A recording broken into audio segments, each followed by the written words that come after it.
Bonsoir chers auditeurs et chères auditrices de notre web radio R212, notre auteur Abdelghany El Arras, en sa qualité de chroniqueur invité, partage son avis et sa réflexion avec vous dans cet article intitulé Pourquoi le régime algérien mène-t-il une attaque virulente contre les Émirats Arabes Unis? Le voici en podcast pour vous.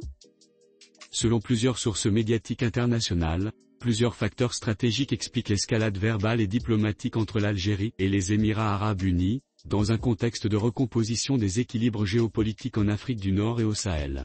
Pour ouvrir sa réflexion, Abdelghany El Arras identifie un premier facteur décisif dans cette montée des tensions de la manière suivante. L'axe stratégique Rabat-Nouakchott-Sahel, le véritable déclencheur l'implication croissante des Émirats dans le projet marocain d'intégration économique et sécuritaire avec la Mauritanie et les pays du Sahel constitue, pour Alger, une ligne rouge franchie. Ce projet vise à offrir à ces pays enclavés un accès stratégique à l'océan Atlantique, tout en les aidant à sécuriser leurs frontières face aux groupes armés actifs dans la région, des groupes que certains observateurs soupçonnent d'avoir bénéficié, directement ou indirectement, de la complaisance du régime algérien. Soutenu activement par Abu Dhabi, ce projet traduit une volonté claire de repositionner le Maroc comme acteur central de la stabilité régionale. Pour l'Algérie, qui a longtemps monopolisé les canaux de coopération au Sahel, il s'agit là d'une menace directe à son influence historique. Poursuivant son analyse, le chroniqueur invité met en lumière un second sujet qui attise les tensions ainsi. 2. Le soutien émirati à la cause kabyle, un tabou brisé. Autre sujet hautement sensible, le soutien implicite des Émirats au mouvement pour l'autodétermination de la Kabylie, MAC. Par des relais médiatiques, mais aussi à travers des canaux diplomatiques discrets, Abu Dhabi contribue à internationaliser la question kabyle. Une émission récente, diffusée sur une chaîne émirati, a donné la parole à un historien algérien critique du système, dénonçant la marginalisation des Kabyles par les élites algériennes. Cette prise de position constitue un revirement notable, dans un monde arabe généralement peu enclin à soutenir des revendications autonomistes. Pour le régime algérien, c'est une provocation directe dans un dossier qu'il considère comme relevant strictement de sa souveraineté nationale. Dans la continuité de son propos, Abdelghany El Arras aborde maintenant un volet économique aux répercussions géopolitiques majeures en ces mots. 3. La pression économique sur l'Europe, l'arme des investissements. Les Émirats ont annoncé un plan d'investissement massif de 40 milliards de dollars en France, ciblant notamment le secteur de l'intelligence artificielle.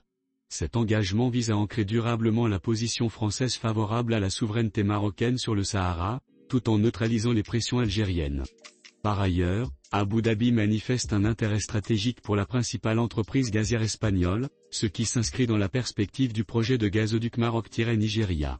Ce projet, soutenu par l'Union africaine et plusieurs partenaires européens, se positionne en concurrent direct des infrastructures gazières algériennes, renforçant ainsi l'influence du Maroc sur le marché énergétique africain et européen.